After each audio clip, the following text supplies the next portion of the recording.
साथियों नमस्कार। आज हम उद्योग के बारे में चर्चा करेंगे जो वनडे एग्जाम के लिए बहुत ही उपयोगी है। आइए देखें। पहली औद्योगिक क्रांति किस देश में हुई थी? तो पहली औद्योगिक क्रांति ग्रेट ब्रिटेन में हुई थी। भारत की प्रथम औद्योगिक नीति की घोषणा कब की गई? तो भारत की प्रथम औद्योगिक नीति की घोषणा 6 अप्रैल 1948 को की गई। भारत सरकार द्वारा नवीन औद्योगिक नीति की घोषणा कब की गई? तो 24 जुलाई 1991 को भारत सरकार द्वारा नवीन औद्योगिक नीति की घोषणा की गई। तो भारत सरकार द्वारा जो नवीन औद्योगिक नीति की घोषणा की गई 24 जुलाई 1991 को, तो 1991 के दौर में भारत में बहुत ही क्रांति हुई। एलपीजी के तहत लिबरलाइजेशन, प्राइवेटाइजेशन एंड ग्लोबलाइजेशन। औद्योगिक नीति में देखें तो जो मुख्य परिणाम सामने आए, इस नीति ने लाइसेंस, परमिट और कोटा राज को अतीत की बात बना दिया। उदारीकरण की प्रक्रिया जारी की गई। 1991 की नीति ने औद्योगिक विकास में नौकरशाही बाधाओं को दूर करके अर्थव्यवस्था को उदार बनाने का प्रयास किया। सार्वजनिक क्षेत्र की भूमिका सीमित थी। केवल 2 क्षेत्र सार्वजनिक क्षेत्र के लिए आरक्षित रह गए। इससे सरकार पर बोझ कम हुआ। रुग्ण इकाइयों को या तो बदलने या बेचने की प्रक्रिया शुरू हुई। पीएसयू यानी पब्लिक सेक्टर अंडरटेकिंग में विनिवेश की प्रक्रिया भी शुरू की गई। नीति ने बहुराष्ट्रीय कंपनियों के आसान प्रवेश, निजीकरण, एमआरटीएफ कंपनियों पर संपत्ति की सीमा को हटाने, उदार लाइसेंसिंग प्रदान करने की इस सबका परिणाम बढ़ी हुई प्रतिस्पर्धा के रूप में हुआ, जिसके कारण इलेक्ट्रॉनिक्स की कीमतों जैसे कई सामानों की कीमतें कम हुई और इससे घरेलू और विदेशी निवेश लगभग हर क्षेत्रों में निजी क्षेत्र के लिए खोल दिया गया। नीति के बाद निर्यात बढ़ने के लिए विशेष प्रयास किया गया और निर्यात उन्मुख इकाइयों, निर्यात प्रसंस्करण क्षेत्र ईपीजेड, कृषि निर्यात क्षेत्र और विशेष आर्थिक क्षेत्र एसईजेड और हाल ही में राष्ट्रीय निवेश और विनिर्माण क्षेत्र एनआईएमजेड जैसे अवधारणाएं सामने आई। इन सब का फायदा देश के निर्यात क्षेत्र को मिला। धीरे धीरे 2006 में एमएसएमई के लिए एक नया अधिनियम पारित किया गया और धीरे धीरे स्थितियां और सुधरी और भारत आज इस दिशा में अनेकों अनेक पहल करके एफडीआई को, एफपीआई को खींचने का प्रयास करता है, फॉरेन डायरेक्ट इन्वेस्ट और फॉरेन पोर्टफोलियो इन्वेस्टमेंट, जिससे जो है भारत में विभिन्न निर्माण विनिर्माण की प्रक्रिया चले और लोगों को इससे रोजगार मिले। लघु उद्योगों पर निम्नलिखित औद्योगिक नीतियों में से किस नीति में प्रस्ताव अधिक जोर दिया गया था? तो लघु उद्योगों पर जो औद्योगिक नीति थी वो 1977 की औद्योगिक नीति पर अधिक जोर दिया गया था। भारत सरकार की औद्योगिक नीति के अंतर्गत सरकारी क्षेत्र के लिए आरक्षित उद्योगों की संख्या, तो भारत सरकार की औद्योगिक नीति के अंतर्गत सरकारी क्षेत्र के लिए आरक्षित उद्योगों की संख्या 3। उदारीकरण तथा अनियंत्रणों की नीति अपनाते हुए सरकार ने अधिकांश उद्योगों के लिए लाइसेंस की अनिवार्यता को समाप्त कर दिया गया। वर्तमान नीति में कितने उद्योगों के लिए औद्योगिक लाइसेंस अनिवार्य है? तो ये जो है औद्योगिक लाइसेंस 5 है। और वर्तमान में तो ये 2 औद्योगिक क्षेत्र सार्वजनिक क्षेत्र के लिए आरक्षित रह गए, सिर्फ जो एटॉमिक एनर्जी परमाणु ऊर्जा के लिए। बाकी रेलवे परिचालन जो है अभी भी सरकार जो है धीरे धीरे प्राइवेट सिस्टम में अभी नहीं कर रही है, क्योंकि यह लोगों की बहुत ही बड़ी ज़रूरत होती है आवागमन के लिए।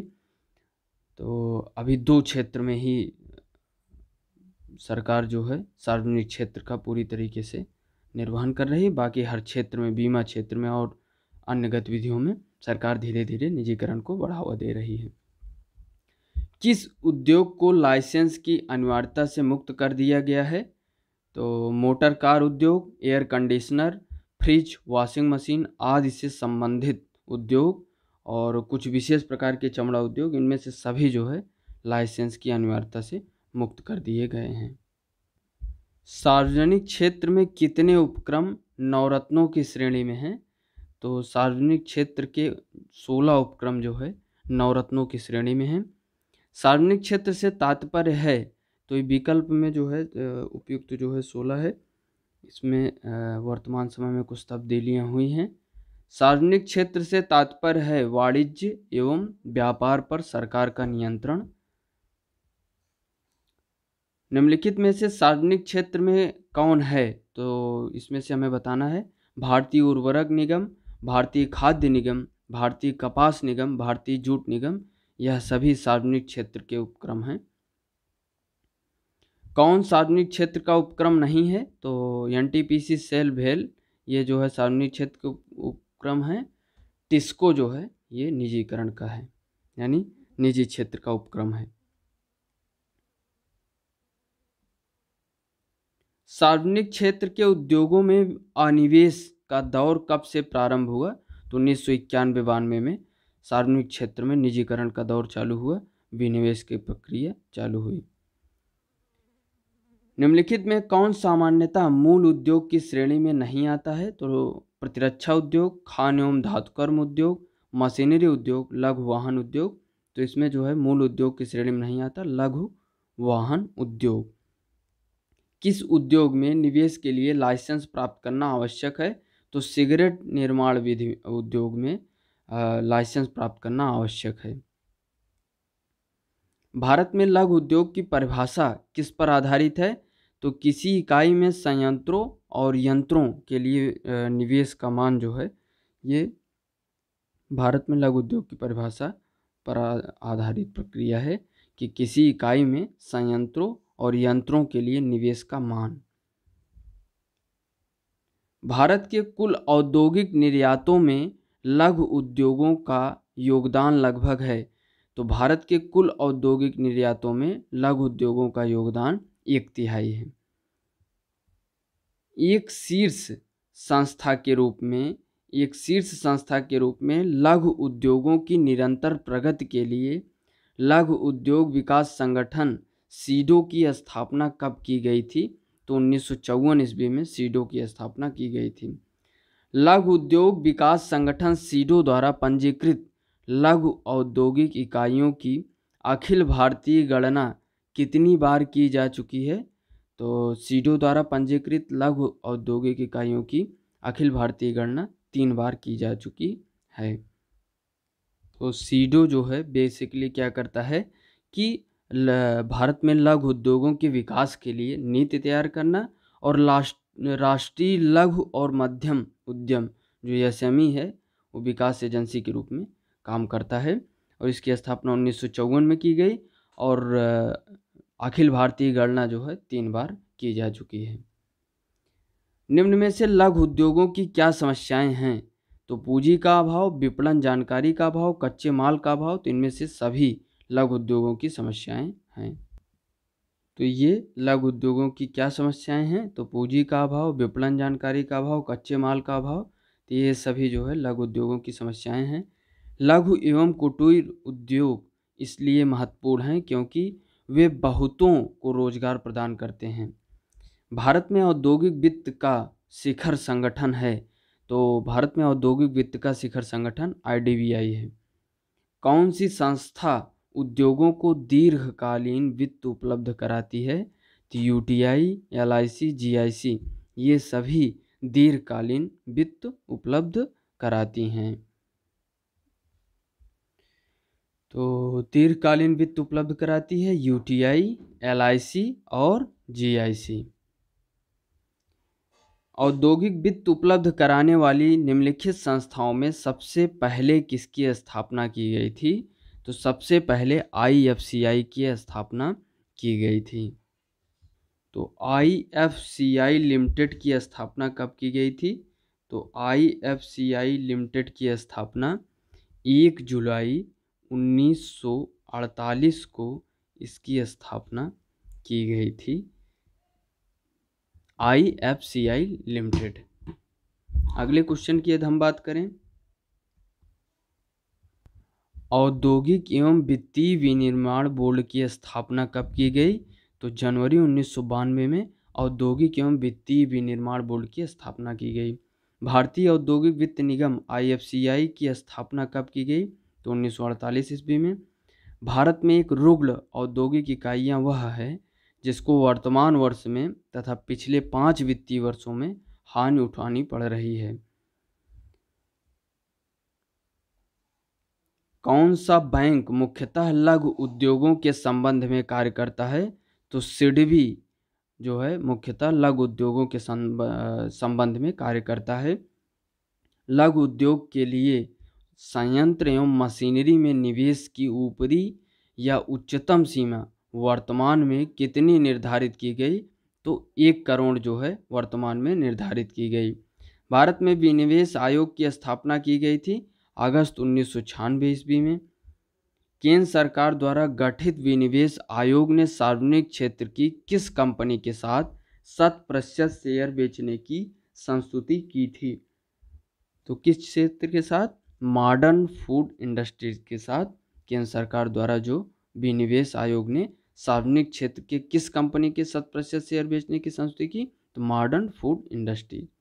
राष्ट्रीय नवीनीकरण कोष की स्थापना किस उद्देश्य से की गई थी? उद्योगों के आधुनिकीकरण के पश्चात विस्थापित श्रमिकों के पुनर्स्थापना हेतु। भारत में नए औद्योगिक उत्पादन सूचकांक का आधार वर्ष 2004-05 है। विनिर्माण क्षेत्र के कुल उत्पादन में लघु उद्योगों का अंश लगभग कितना है?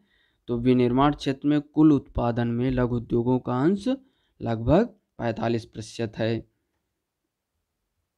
देखें जो ये ऊपर वाला क्वेश्चन है, औद्योगिक उत्पादन सूचकांक वर्ष, तो ये पुराने समय में 2004-05 था, तो अब जो है जो वर्तमान में है यह जो है आधार वर्ष अब लिया जाता है 2011-12, यानी आईआईपी का जो सूचकांक तैयार किया जाता है उसको क्या लिया जाता है? आधार वर्ष 2011-12। अगले क्वेश्चन की यदि हम बात करें, विनिर्माण क्षेत्र में कुल उत्पादन में लघु उद्योगों का अंश लगभग कितना है? 45%। वर्तमान में औद्योगिक श्रमिकों के लिए उपभोक्ता कीमत सूचकांक का आधार वर्ष, तो जो वर्तमान में इसमें दिया गया है विकल्प में 2001, इसमें परिवर्तन कर दिया गया है और ये जो 2001 है ये आधार वर्ष अब नहीं रह गया है। वर्तमान में जो औद्योगिक श्रमिकों के लिए उपभोक्ता कीमत सूचकांक का आधार वर्ष है यह जो है रिप्लेस कर दिया गया है 2016। अब आधार वर्ष जो लिया जाएगा 2016, ये श्रम एवं रोजगार राज्य मंत्री संतोष गंगवार जी ने ये आधार वर्ष औद्योगिक श्रमिकों के लिए सूचकांक तैयार करने की नई श्रृंखला जारी की है। तो अब हमारा आधार वर्ष 2001 से बदल के 2016 हो गया है। अगले क्वेश्चन की यदि हम बात करें, औद्योगिक उत्पादन सूचकांक में सर्वाधिक भार किस क्षेत्र का है? तो सर्वाधिक भार जो है विनिर्माण क्षेत्र का है। योजना में कोर सेक्टर का तात्पर्य है, तो चयनित आधारभूत उद्योग योजना में कोर सेक्टर का तात्पर्य है। औद्योगिक रूप से पिछड़े राज्यों में शामिल है, तो पिछड़े राज्यों में कौन कौन शामिल है? उड़ीसा और मध्य प्रदेश शामिल है। सुमेलित करना है और हमें बताना है कि कौन सा सही है। भारतीय औद्योगिक ऋण एवं निवेश निगम, भारतीय औद्योगिक विकास बैंक, भारतीय औद्योगिक पुनर्निर्माण बैंक, भारतीय लघु उद्योग विकास बैंक। तो इसमें से हमें बताना है कि कौन कौन से किस को सूचित करते हैं। तो भारतीय औद्योगिक ऋण एवं निवेश निगम ये जो है 1955 में इसकी स्थापना हुई। भारतीय औद्योगिक विकास बैंक इसकी स्थापना 1964 में जो आईडीबीआई है। भारतीय औद्योगिक पुनर्निर्माण बैंक इसकी स्थापना 1971 में। भारतीय लघु उद्योग विकास बैंक इसकी स्थापना 1990 में।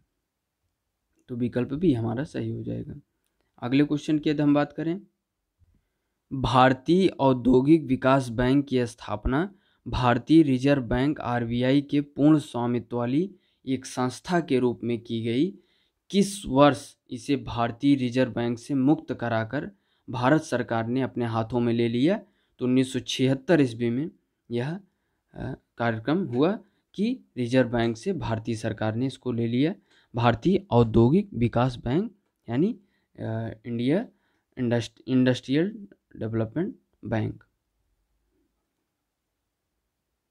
IDBI, industrial development bank of India, 1976 में आरबीआई से इसको मुक्त कराकर भारत सरकार ने अपने हाथों में ले लिया। अप्रैल 1990 में आईडीबीआई के सहायक के रूप में निम्नलिखित में से किसकी स्थापना की गई? तो भारतीय लघु उद्योग विकास बैंक की स्थापना की गई।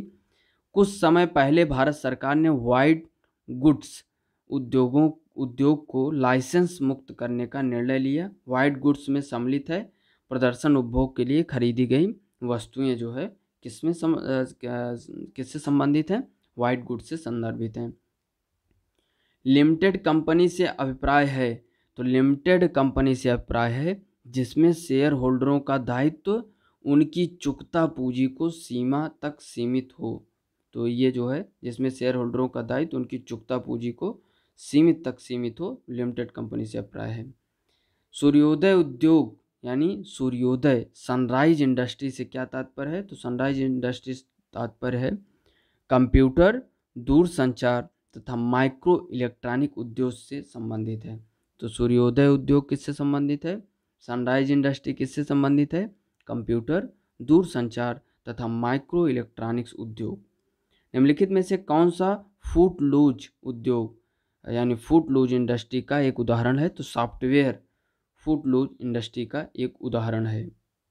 तो बेसिकली जो फूटलूज इंडस्ट्री है, जो इसको क्यों कहा जाता है, तो जो आर्थिक भूगोल फूटलूज उद्योग ऐसे उद्योगों को कहा जाता है जिनकी अवस्थिति पर कच्चे माल के स्रोत से दूरी यानी परिवहन लागत का असर नहीं होता, यानी परिवहन लागत का असर बिल्कुल भी नहीं होता। ऐसे अधिकतर उद्योग कहीं भी स्थापित किए जा सकते हैं और इन्हें कच्चे माल के स्रोत के समीप लगाने की अनिवार्यता नहीं होती।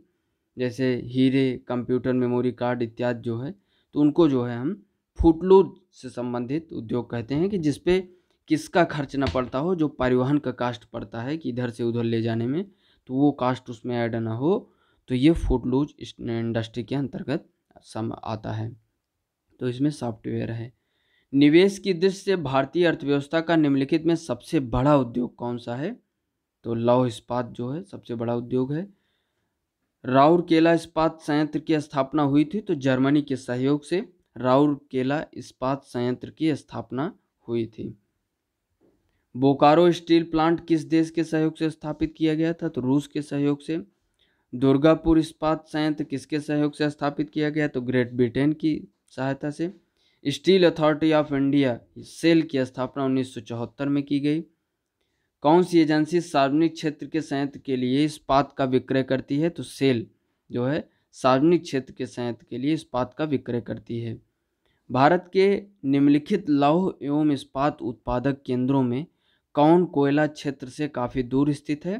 तो लौह एवं इस्पात उत्पादक केंद्रों में से जो कोयला क्षेत्र से काफ़ी दूर स्थित है भद्रावती। ये जो भद्रावती है, यह जो है शिमोगा शहर से 20 किलोमीटर तथा बंगलुरु से 244 किलोमीटर दूर स्थित है और यह जो है कर्नाटक राज्य में स्थित है और शिमोगा जिले में। और यह लौह इस्पात कारखाने के लिए काफ़ी प्रसिद्ध है और बाबा बुदन की पहाड़ियों से लोहा तथा गुड्डा से चूना मंडी प्राप्त किया जाता है और यहाँ पर लौह इस्पात केंद्र है और जिससे जो है लौह इस्पात का निर्माण किया जाता है। तो ये हमारा रहा भद्रावती के बारे में। अगले क्वेश्चन की बात करें तो भारत का सबसे बड़ा उद्योग कौन सा है? तो भारत का सबसे बड़ा उद्योग इन उपयुक्त विकल्पों में जो है तो कपड़ा उद्योग हमारा भारत का सबसे बड़ा उद्योग है। भारत में निम्नलिखित में से किस उद्योग में सर्वाधिक श्रमशक्ति कार्यरत है? तो सीमेंट उद्योग, लौह इस्पात उद्योग, जूट उद्योग, कपड़ा उद्योग। तो जो है सबसे ज़्यादा सर्वाधिक श्रमशक्ति कपड़ा उद्योग में कार्यरत है।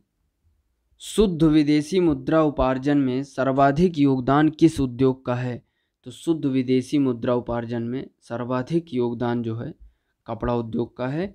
भारत का प्राचीनतम विशाल उद्योग है तो सूती वस्त्र उद्योग है भारत का सबसे प्राचीनतम विशाल उद्योग। पंजाब में कौन सा स्थान हौजरी उद्योग के लिए प्रसिद्ध है? तो लुधियाना जो है हौजरी उद्योग के लिए प्रसिद्ध है। सुमेलित करना है पूर्व की बोस्टन, और पूर्व की बोस्टन किसे कहा जाता है? अहमदाबाद को, गुजरात में स्थित है। सूती वस्त्रों की राजधानी, तो ये मुंबई है। भारत का मैनचेस्टर, कानपुर। दक्षिण भारत का मैनचेस्टर, कोयम्बटूर। तो विकल्प भी हमारा सही हो जाएगा। देश में रेशम उद्योग का सर्वाधिक स्थानीयकरण किस राज्य में हुआ? तो देश में रेशम उद्योग का सर्वाधिक स्थानीयकरण कर्नाटक राज्य में हुआ। भारत का सबसे महत्वपूर्ण लघु उद्योग कौन सा है? तो भारत का सबसे महत्वपूर्ण लघु उद्योग हथकरघा उद्योग है। किस क्षेत्र में सहकारी इकाइयों ने तीव्र गति से विकास किया? तो चीनी उद्योग सहकारी इकाइयों में तीव्र गति से विकास किया है। भारत में गन्ने की पिराई के से कुल गन्ने का वजन का लगभग कितना प्रतिशत चीनी प्राप्त की जाती है? तो 10%। गन्ने की पिराई कुल गन्ने के वजन का लगभग कितना प्रतिशत चीनी प्राप्त की जाती है? तो कुल पिराई का लगभग 10% ही चीनी प्राप्त की जाती है। चीनी उत्पादन में भारत का विश्व में कौन सा स्थान है? तो द्वितीय। मुद्रा उपार्जन में सर्वाधिक योगदान कपड़ा उद्योग का है, क्योंकि इसके निर्यातों के लिए आयातों पर निर्भरता बहुत कम है। इसके निर्यातों के लिए आयातों पर निर्भरता बहुत कम है। सीमेंट के उत्पादन में किस राज्य का देश में प्रथम स्थान है? तो सीमेंट के उत्पादन में आंध्र प्रदेश का राज्य का स्थान प्रथम स्थान पर है। देश में चीनी मिलों का सर्वाधिक संख्या किस राज्य में है? महाराष्ट्र में। भारत के किस उद्योगों में सर्वाधिक संख्या में महिलाएं कार्यरत हैं? तो चाय उद्योग में सर्वाधिक संख्या में महिलाएं कार्यरत हैं। भारत के उर्वरक उद्योग के बारे में कौन सा कथन सही नहीं है? तो रासायनिक उर्वरकों के संबंध में भारत आत्मनिर्भर है।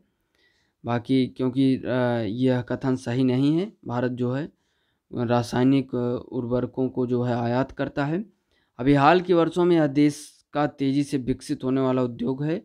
भारत विश्व में नाइट्रोजन उर्वरकों का तीसरा बड़ा उत्पादक है। निवेश एवं निर्मित उत्पादों के मूल्य के आधार पर यह देश का दूसरा प्रमुख उद्योग है। तो निवेश तो इसमें जो है ये तीनों विकल्प सही हैं।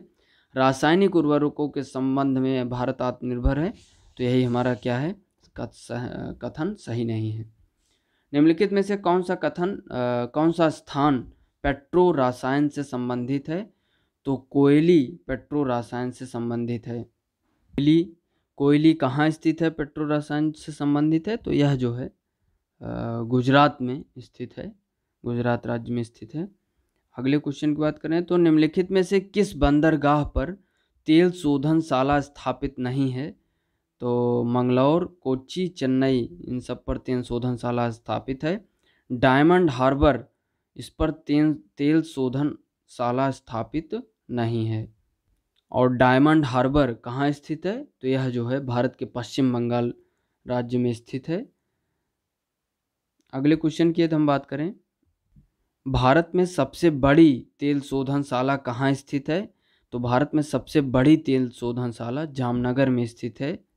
जामनगर कहाँ स्थित है? तो जामनगर गुजरात में स्थित है, जो सबसे बड़ी तेल शोधनशाला यहाँ पर स्थित है। भारत में तेल शोधक कारखाने बहुधा बृहद बंदरगाहों के समीप संस्थापित हैं, क्योंकि आयातित कच्चे माल पर निर्भरता है। मध्य प्रदेश में नेपानगर किसके लिए प्रसिद्ध है? तो अखबारी कागज के लिए प्रसिद्ध है। फिरोजाबाद किसके लिए प्रसिद्ध है? कांच की चूड़ियों के लिए प्रसिद्ध है। भारत के अधिकांश कागज मिलें पश्चिम बंगाल राज्य में स्थित हैं होने का उपयुक्त कारण क्या है? जो अधिकतर जो है पंजाब राज्य में स्थित हैं, पश्चिम बंगाल में स्थित हैं।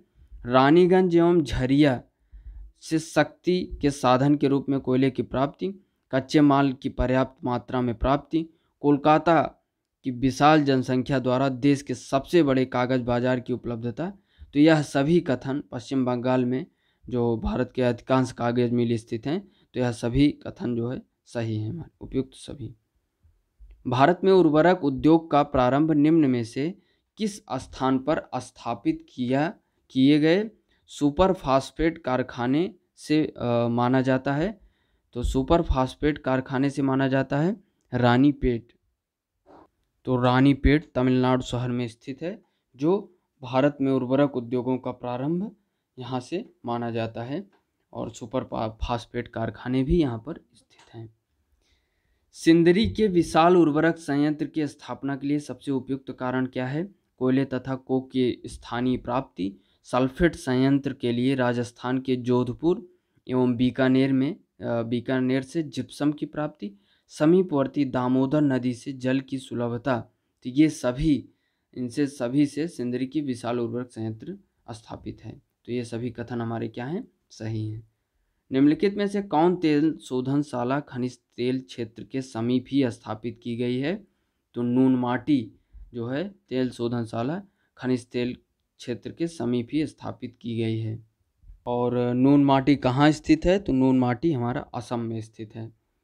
भारत में कागज उद्योग का प्रथम सफल कारखाना सन 1870 में निम्न में से किस स्थान पर लगाया गया? तो बालीगंज में कागज उद्योग का प्रथम सफल कारखाना स्थापित किया गया। तो अभी हमने ऊपर देखा कि सबसे ज़्यादा कागज़ की फैक्ट्रियां कहाँ हैं? पश्चिम बंगाल में। तो बालीगंज कहाँ स्थित है? पश्चिम बंगाल में। ईसर ऑयल द्वारा तेल रिफाइनरी की स्थापना कहाँ की जा रही है? तो जामनगर में। तो जामनगर कहाँ स्थित है? जामनगर गुजरात में है। ईसर ऑयल तेल रिफाइनरी की स्थापना कहाँ की जा रही है? जामनगर। अशोक लीलैंड नामक जो नाम से ट्रकों का उत्पादन किस औद्योगिक घराने द्वारा किया जा रहा है? तो हिंदुजा द्वारा अशोक लीलैंड नामक ट्रकों का उत्पादन जो है किया जा रहा है। निम्नलिखित में से कौन सा राज्य औद्योगिक दृष्टि से अग्रणी है? तो महाराष्ट्र जो है औद्योगिक दृष्टि से अग्रणी है। पेट्रो रसायन के उत्पादन का सबसे बड़ा केंद्र कहाँ स्थित है? जामनगर, जो कि गुजरात में स्थित है। इको मार्क किसी उत्पाद पर दिए गए इस प्रमाणन का चिन्ह होता है कि वह उत्पाद पर्यावरण दृष्टि से क्या है? अनुकूल है। बोगाई गांव रिफाइनरी अब किस तेल शोधक संस्था की अनुषंगी इकाई बन गई है? तो यह जो है IOC की तेल शोधक संस्था की अनुषंगी इकाई बन गई है। आयल एक उपक्रम है जो संलग्न है तो तेल अनुसंधान में। आयल जो है एक उपक्रम है जो संलग्न है कहाँ? तेल अनुसंधान में। दक्षिण कोरिया की सबसे बड़ी कार निर्माता कंपनी है? तो दक्षिण कोरिया की सबसे बड़ी कार निर्माता कंपनी हुंडई है।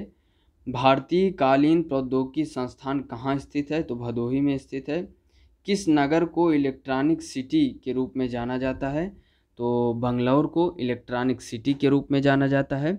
सार्वजनिक क्षेत्र के यूनिटों का प्रतीकात्मक निजीकरण या घाटे का निजीकरण तब होता है जब सरकार बेच दे, यानी 5% शेयर जब उसको बेच दे तब ये होता है।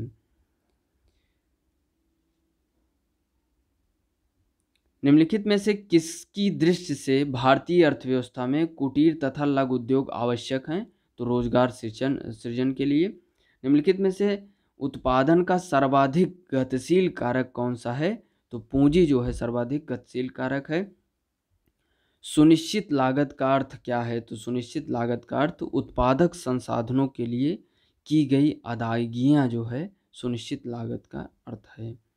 किसी उद्यमी का सबसे महत्वपूर्ण काम कौन सा होता है? तो जोखिम उठाना सबसे महत्वपूर्ण कार्य होता है। अर्थतंत्र में ज्ञान, तकनीकी कुशलता, शिक्षा आदि को माना जाता है तो मानव पूंजी माना जाता है। जो वस्तुएं दुर्लभ हों और उनकी आपूर्ति सीमित हो तो उन्हें कहते हैं महंगी वस्तुएं। किसी वस्तु पर उत्पाद शुल्क देय होता है उसके उत्पादन के संदर्भ में। चीज़ों की मांग में कमी या पूर्ति में वृद्धि होने से क्या होता है? तो चीज़ों की मांग में कमी और पूर्ति में वृद्धि तो चीज़ों की कीमतें कम हो जाती हैं। सूची 1 और 2 से सुमेलित करना है हमें। बाल्को कहाँ स्थित है? तो बाल्को जो है हमारा स्थित है कोरबा, कोरबा में स्थित है। हिंडाल्को कहाँ स्थित है? रेणुकूट में। इंडाल्को कहाँ स्थित है? हीराकुड में। नाल्को कहाँ स्थित है?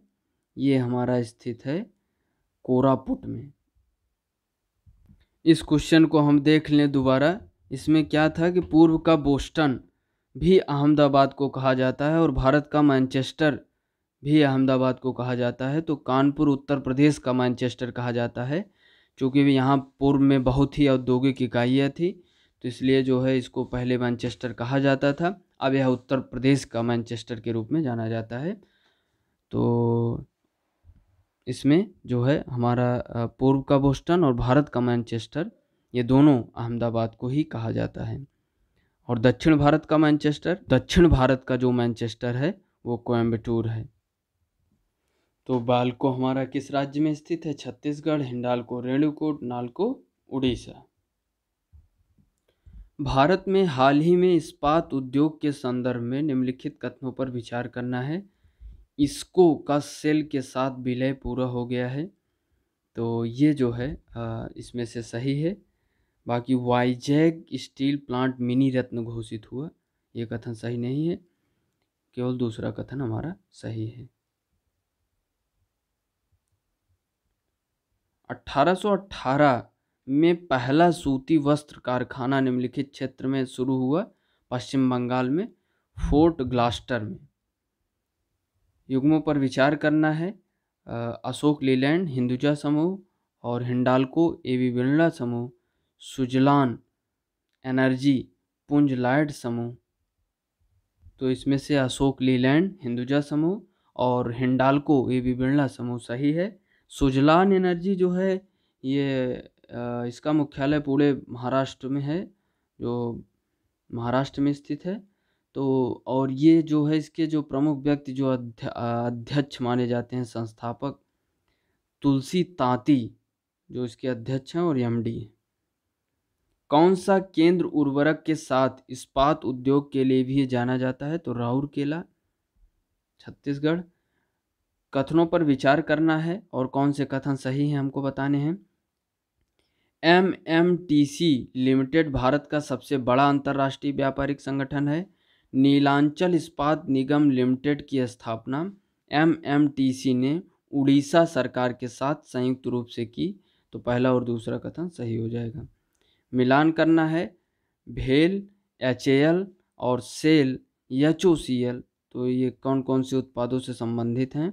भेल वैद्युत और एचएएल संबंधित है वैमानिकी से, सेल संबंधित है लौह इस्पात से, एचओसीएल संबंधित है रसायन से।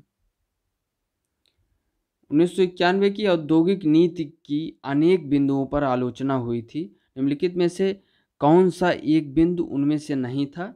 तो कृषि सेक्टर की अपेक्षा उसमें से एक बिंदु नहीं था। बाकी अनिश्चित औद्योगिक विकास, विदेशी प्रतियोगिता से खतरा, विदेशी निवेश में गलत विश्वास, तो ये सब उसमें विकल्प रहे हैं और उनके जो है बिंदु रहे हैं। Industrial policy 1991। स्वाधीन भारत की प्रथम औद्योगिक नीति जिस वर्ष घोषित की गई वह थी, तो स्वाधीन भारत की प्रथम औद्योगिक नीति 1948 में घोषित की गई। वह कौन सा वित्तीय वर्ष जिससे सार्वजनिक उद्यमों में विनिवेश आरंभ हुआ? तो 1991-92।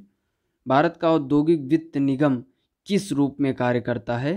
तो एक औद्योगिक बैंक के रूप में भारत का औद्योगिक वित्त निगम कार्य करता है।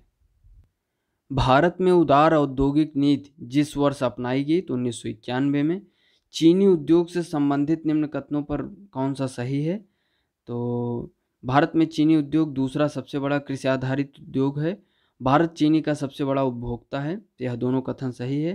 बाकी विश्व में चीनी उत्पादन में भारत का हिस्सा 15% से अधिक है। विश्व में चीनी उत्पादन में भारत का हिस्सा 15% से अधिक है। भारत चीनी का सबसे बड़ा उत्पादक है, तो ये दोनों रंग हो जाएगा। तो विश्व में सबसे बड़ा चीनी का उत्पादक जो है ब्राज़ील माना जाता है। अब पैकेजिंग संवेष्टन की महत्ता बढ़ गई है क्योंकि यह उत्पादों को सुरक्षा प्रदान करता है, यह उत्पादों को आकर्षक बनाता है, यह उत्पादों को विश्वसनीयता बढ़ाता है, तो उपरोक्त सभी प्रदान करता है। भारत निर्माण योजना का संबंध है, तो अवस्थापना विकास से संबंधित है भारत निर्माण योजना। भारत में बहुराष्ट्रीय कंपनियों को प्रोत्साहन देना, बढ़ावा देना है उपरोक्त सभी नीतियों का, यानी निजीकरण नीति, वैश्वीकरण नीति, उदारीकरण नीति, उपरोक्त सभी नीतियां बहुराष्ट्रीय कंपनियों को प्रोत्साहन देना।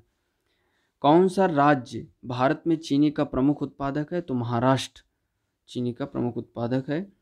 भारत में किस राज्य को चीनी का कटोरा कहा जाता है? तो उत्तर प्रदेश को। भारत में मिल निर्मित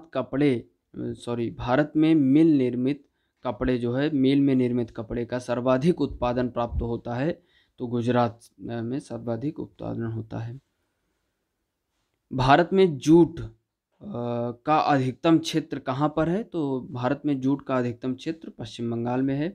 भारतीय जूट उद्योग के लिए मुख्य प्रतिद्वंदी कौन सा है? तो जूट उद्योग में भारत का मुख्य प्रतिद्वंदी बांग्लादेश है। इस समय भारत में सबसे बड़ा तेल शोधन कारखाना निम्न में से कौन सा है? तो आईओसी बड़ोदरा सबसे बड़ा तेल शोधन कारखाना है।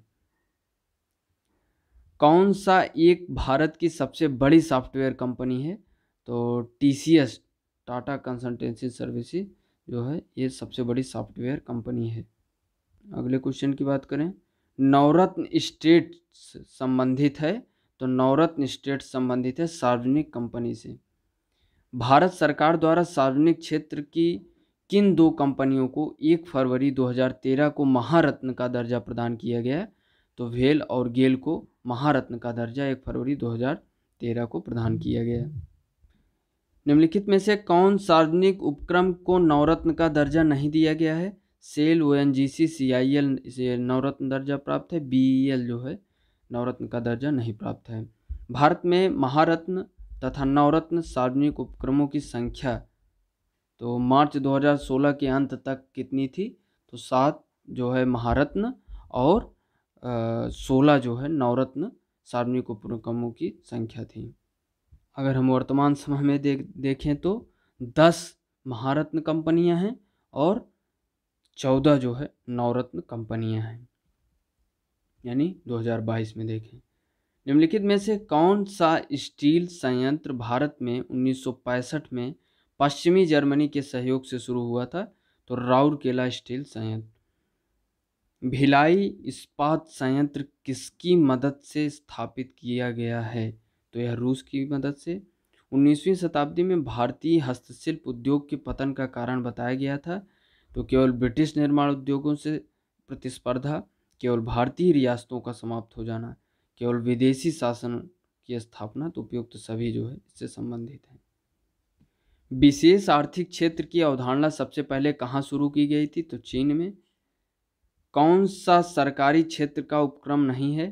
तो Eastern Coal Fields Limited, Cotton Corporation of India Limited, Bharat Bhari Udyog Nigam Limited, Goa Shipyard Limited, ये सभी सार्वजनिक उपक्रम हैं। एसीसी लिमिटेड ये जो है निजी क्षेत्र का उपक्रम है। तो ये जो है विकल्प डी हमारा सही नहीं है।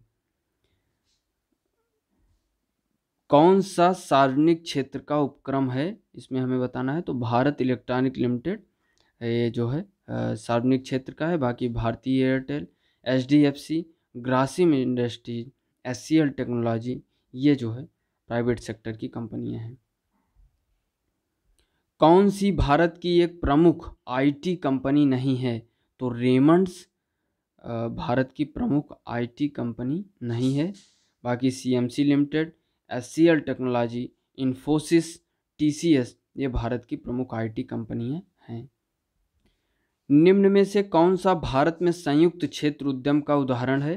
तो मारुति उद्योग लिमिटेड संयुक्त क्षेत्र उद्यम का उदाहरण है।